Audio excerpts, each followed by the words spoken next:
Nah kalau ruhnya ini sehat, ruhnya ini bersih, ruhnya ini selamat, maka dia akan kembali. Ruhnya orang mukmin itu dalam kitab I'anatul Talibin itu nanti ada langit pertama tempat berkumpulnya ruh orang-orang mukmin.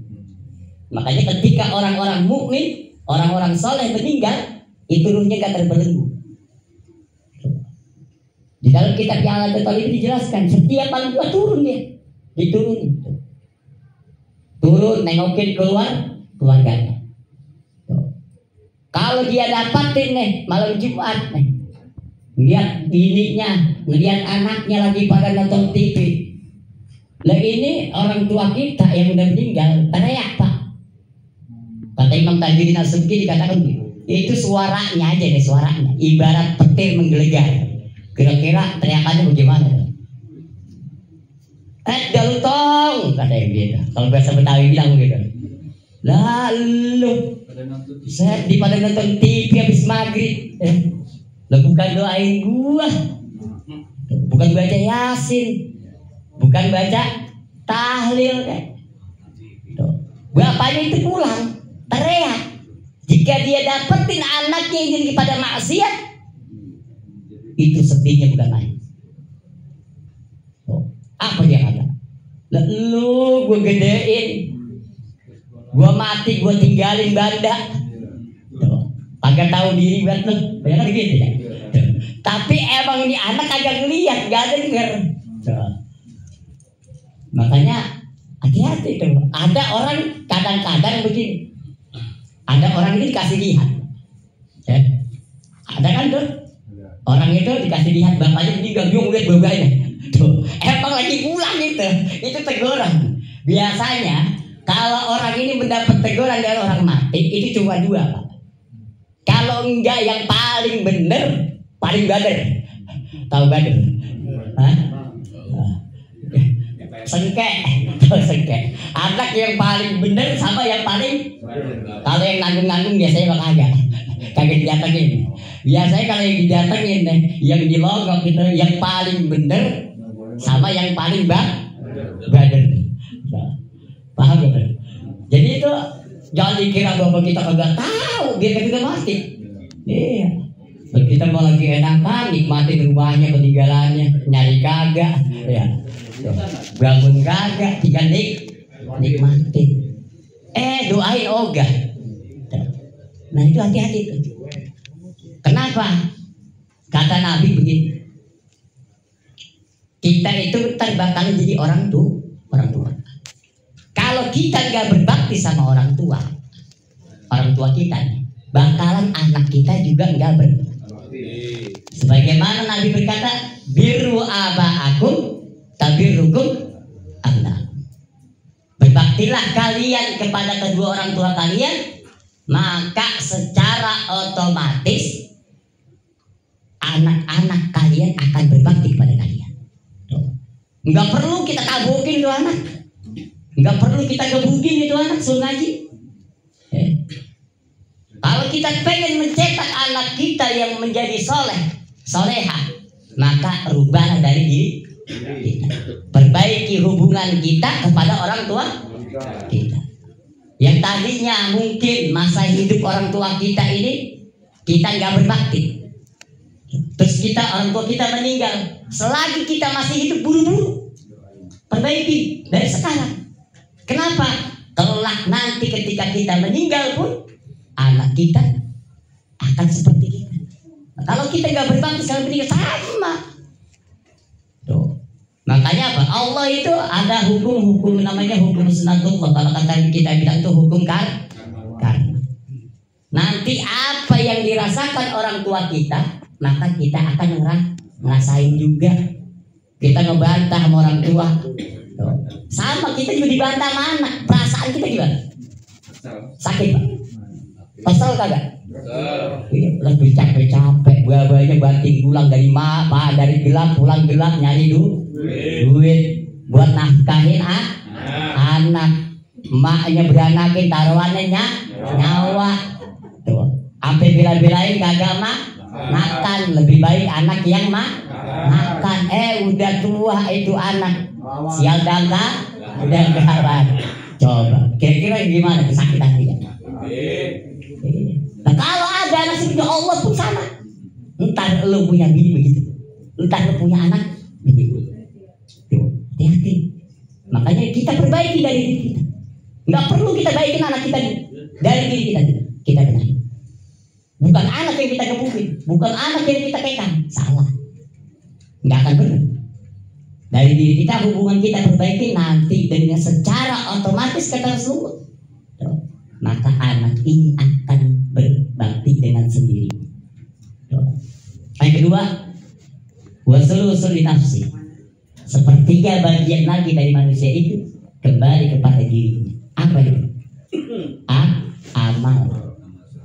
Kita berbuat baik, kita sholat, kita nuntut ilmu, kita sedekah, itu kembali pahalanya buat kita, bukan buat orang lain. Kita yang sholat, yang masuk surga kita, bukan orang lain. Jadi kalau kita ini dakwah itu, makna dakwah itu mengajak, bukan memaksa. Ya. Jadi setiap muslim itu wajib berdakwah. Setiap muslim wajib berdakwah. Fardu ain. Fardu ainnya apa? Ku anfusakum wa ahlikum. Nah, dakwah kepada anak istri itu hukumnya fardu ain setiap muslim. Kalau ngajarin orang itu fardu kifayah. Itu ada tugasnya masing-masing kan. Yang bagi orang yang punya ilmu. Nah itu kita harus seperti itu. Jadi amal kita kembali lagi kepada diri kita. Kalau kita semasa hidup kita ini melakukan amal-amal yang bermanfaat, beribadah, maka insya Allah ketika kita meninggal kita selamat. Ketika kita berbuat yang tidak baik sampai meninggal, maka berat membawa petaka bagi kita sendiri. Dapat balasannya setimpal. Paham? Jadi seperti itu. Nah, wasulus yang ketiga ini, wasulusul lidud yang ketiga, sepertiga bagian yang ketiga ini jasa. Bagi siapa? Bagi belatung. Apa nih? Sepertiga bagian kita ini untuk belatung. Apa itu jasad kita? Selama kita hidup kita fokus dengan jasad kita. Ya. Kita bikin jasad kita takut sakit, ya. Tapi lupa ruhnya. Ya. Kalau jasadnya sehat, ruhnya sakit, tetap sakit. Berapa banyak orang jasadnya kurang sehat, tapi karena ruhnya sehat, jasad ini seakan-akan terlihat sehat dan kuat, jarang sakit. Ya, seperti itu. Makanya kita ini jangan terlalu fokus sama jasad yang terbuat dari tanah dan kembali ke tanah. Nanti Allah tinggal apa? Yang tinggal ini yang masih ada apa? Tinggal dua. Nah, orang yang udah ketika meninggal dikatakan oleh Imam Nawawi Al-Bantani, mal mayyitu fi qabrihi kal ghariqil mutagawwish. Dan orang yang meninggal itu di dalam kuburnya bagaikan orang yang tenggelam. Tahu kelelep? Bagaikan orang tenggelam di laut. Coba kalau kita ini coba, siapa yang udah pernah ngerasain tenggelam? Kelelep? Hah? Apa itu? Gitu. Kalau orang kelelep kira-kira bagaimana, Pak? Oh, kan ngap-ngapan ya. Kalau orang udah ngap-ngapan panik. Nah, kalau orang lagi keadaan seperti itu, anak bini kita datang lemparin di sekoper, kira-kira seneng gak dia? Mau gak? Hah? Lah, manfaat gak? Kagak. Duit sekoper. Bener ini? Oh, gak mau. Real. Duit sekoper gak mau, bener. Orang lagi kelelep. Nah, terus datang anak satunya lagi ngelemparin ban. Kira-kira yang di sini itu duit sekoper apa ban? Nah, mau Batak. Di pinggir jalan. Coba. Seperti itu sama. Orang meninggal itu seperti itu, orang lagi tenggelam. Apa yang dibutuhkan? Kata Nabi, umatku. Umatku ini umat yang paling dikasih. Tadkhulu kuburaha bidunubi kadiban. Ketika mereka mati masuk kubur dengan membawa dosa yang besar. Wa takhruju qabraha faqad ghafaralah. Ketika mereka dibangkitkan lagi dalam kubur, maka pasti Allah ampuni dosa. Sebab apa? Ini umatnya Nabi Muhammad. Istimewa. Makanya bersyukur jadi umatnya Nabi Muhammad. Masa hidup masih ada dosa. Ketika dibangkitin Allah ampuni. Sebab apa? Bi istighfaril ahya lil amwat. Dengan sebab apa? Istighfarnya orang yang hidup untuk yang mati. Terlebih lagi doa anaknya. Istighfar anaknya. Kata Al-Imam Syekh Alwi bin Abbas Al-Maliki, minimal seorang anak itu dikatakan berbakti kepada kedua orang tuanya, minimal dia baca istighfar 25 kali dalam sehari. Berarti sholat 5 waktu. Satu waktu 5 kali. Dikali 5 jadi 2. Astaghfirullahalazim li wa liwalidayya wa liman lahu haqqun alayya wa li jami'il mu'minina wal mu'minat wal muslimina wal muslimat. Nah, ada lagi astaghfirullahalazim li wa liwalidayya wa li ashabil huquqi wajibatil alayya. Nah, itu ada konteksnya beda-beda.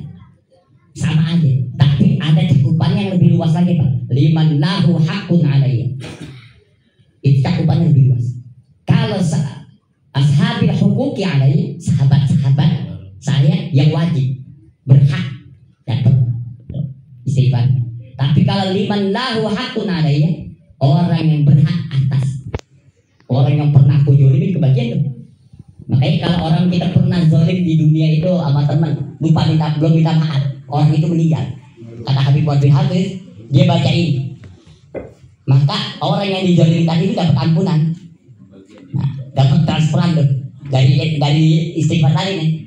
Itu ketika dibangkitin orang ini akan maafin kita. Itu efeknya. Makanya di manahu hakun alayya itu cakupannya lebih luas. Paham? Nah itu istighfar 25 kali. Nah kalau nggak ada acara seperti ini, celaka. Laulal ahya lahalakatil amwat. Celakalah orang yang mati jika nggak ada orang yang hidup. Nah siapa yang mau istighfarin? Coba. Mau Pak umur panjang mau? Matinya terakhir kiamat. Enggak diistighfarin. Enggak didoain mau. Ayo saya doain nih. Umur panjang sampai kiamat. Ya, dia ketemu Dajjal mau. Kan selama ini kita penasaran bagi dia Dajjal ya. Dajjal itu apa sih kan gitu. Ya, kiamat itu gimana? Ya. Coba. Luar biasa. Enggak usah jauh-jauh, kita jangan di kuburan ya. Kuburan pernah, siapa yang pernah datang kuburan? Berapa lebarnya? 1 meter kali 2. Kalau ditutupin, kira-kira nggak usah jauh-jauh. Kegedean mana kamar mandi? Kalau saya kunci di kamar mandi, lampu saya mati, kira-kira bagaimana? Lah bagaimana di kuburan?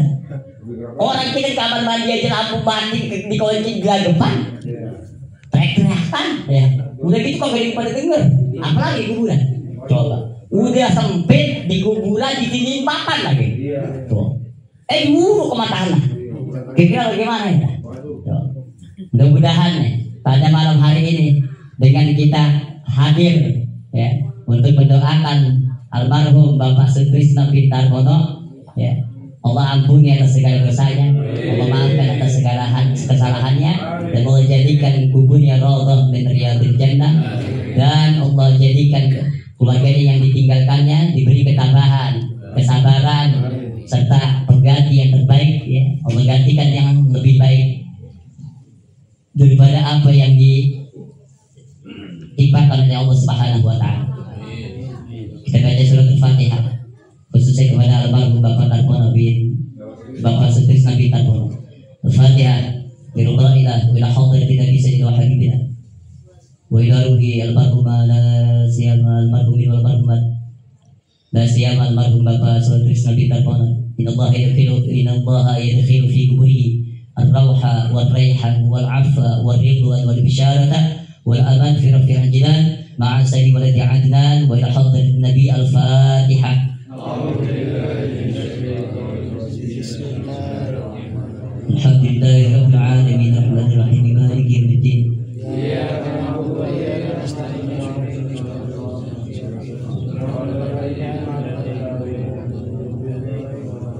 Hanya ini dapat saya sampaikan, kurang lebihnya mohon maaf.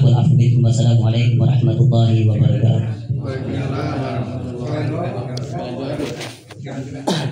Doa.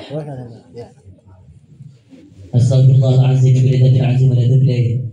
Amin ya Allah. Bismillahirrahmanirrahim. Alhamdulillahirabbil alamin. Allahumma shalli wa sallim wa barik wa karim ala sayyidina Muhammadin fil awwalin wal akhirin. Wa sallim wa radiyallahu tabaraka wa ta'ala an kulli sayyidatin ashabi rasulillah ajma'in. Bismillahirrahmanirrahim. Alhamdulillahirabbil alamin. Hamdan syakirin, hamdan na'imin, hamdan katsiran tayyiban mubarakan fihi. حمدا يوافي نعمه ويكافئ مزيدا. يا ربنا لك الحمد ولك الملك ولك الشكر كما ينبغي لجلال وجهك والعظيم سلطانك. سبحان لك نحصي ثناء عليك كما اثنيت على نفسي. فلك الحمد حتى ترضى ولك الحمد اذا رضيت ولك الحمد بعد رضا. اللهم صل وسلم على محمد في الاولين وصل وسلم على محمد في الاخرين وصل وسلم على محمد في كل وقت وحين وصل وسلم على محمد في الملأ الاعلى الى يوم الدين وصل وسلم على محمد حتى ترسل الارض ومن عليها وأنت خير الوارثين. اللهم إنا نستحفظك ونستودعك أدياننا وأبداننا وأنفسنا وأهلنا وأولادنا وأموالنا وكل شيء أعطيتنا. اللهم اجعلنا وإياهم في كنافك وأمانك وعيادك وجوارك من كل شيطان مريد وجبار عنيد وذي عين وذي بكي وذي حسد وذي شر كل ذي شر إنك على كل شيء قدير. اللهم جملنا بالعافية والسلامة وحققنا بالتقوى والاستقامة وأعذنا من موجبات ندامة في الحال والمال إنك سميع الدعاء.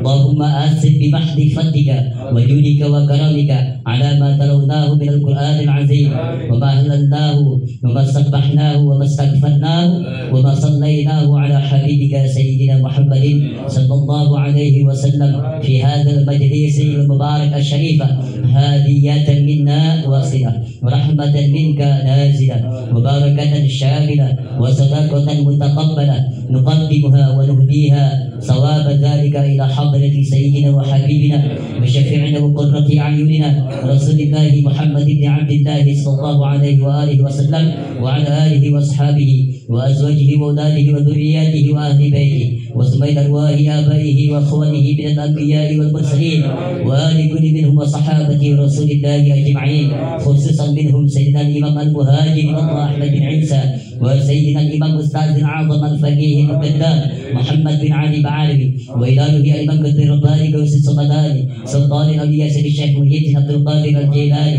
قدس الله سره وضريحه وسمي إلى الإمام قطب الأنفاس الحبيب عمر بن عبد الرحمن عطاس والشيخ علي بن عبد الله فارس وإلى رهيب بن إرشاد وغوث العباد والبلاد الحبيب عبد الله بن علي بن محمد أحداد وإلى أرواح جميع الأنبياء والشهداء والصالحين والعلماء العاملين والفقهاء والمحدثين والأقطاب والأمجاد والأوتاد وسائر عباد الله الصالحين وثم إلى أرواح آبائنا وأمهاتنا وأجدادنا وجداتنا وأعمامنا وعماتنا وأخوالنا وخالاتنا وإلى أرواح والدنا ووالديكم وأمواتنا وأموالكم وإلى أرواح جميع المؤمنين والمؤمنات والمسلمين والمسلمات وإلى أرواح من اجتمعنا هن بسببه وأجله لا سيما المرحومين والمرحومات لا سيما المرحوم Bapak Sutrisno bin Tarmono wa sulihi wa furu'ihi wal muntasibina ilaihi ajma'ina khasa ij'alillahumma thawaba dhalika minna ilaihi ij'alillahumma thawaba dhalika minna ilaihi awsilillahumma thawaba dhalika minna ilaihi waj'alhu nuran yas'a wa yatanalu bayna yadayhi Allahumma ij'alhu hijaban lahu minan nar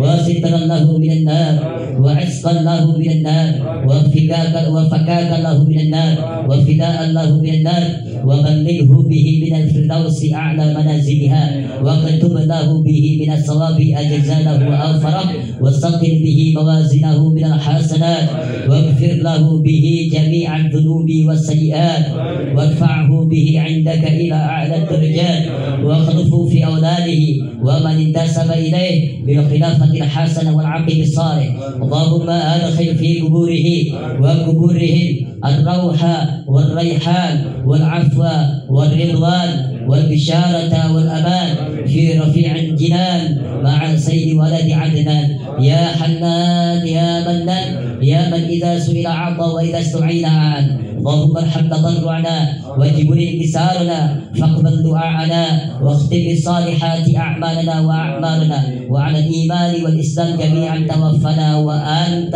راض عنا ولا تحينا اللهم في غفلة ولا تأخذنا على غرة واجعل آخر كلامنا من الدنيا عند انتهاء آجالنا قولا لا إله إلا الله محمد رسول الله صلى الله عليه وسلم أحينا عليها يا حي وأغثنا عليها يا مميت وبعثنا عليها يا باعث وارفعنا بها يوم لا ينفع مال ولا بنون إلا من أتى الله بقلب سليم ربنا اغفر لنا ولإخواننا الذين سبقونا بالإيمان ولا تجعل في قلوبنا غلا للذين آمنوا ربنا إنك رؤوف رحيم ربنا اغفر لنا ولوالدينا وارحمهم كما ربونا صغارا اللهم مغفرتك أوسع من ذنوبنا ورحمتك أرجى عندنا من أعمالنا ربنا آتنا في الدنيا حسنة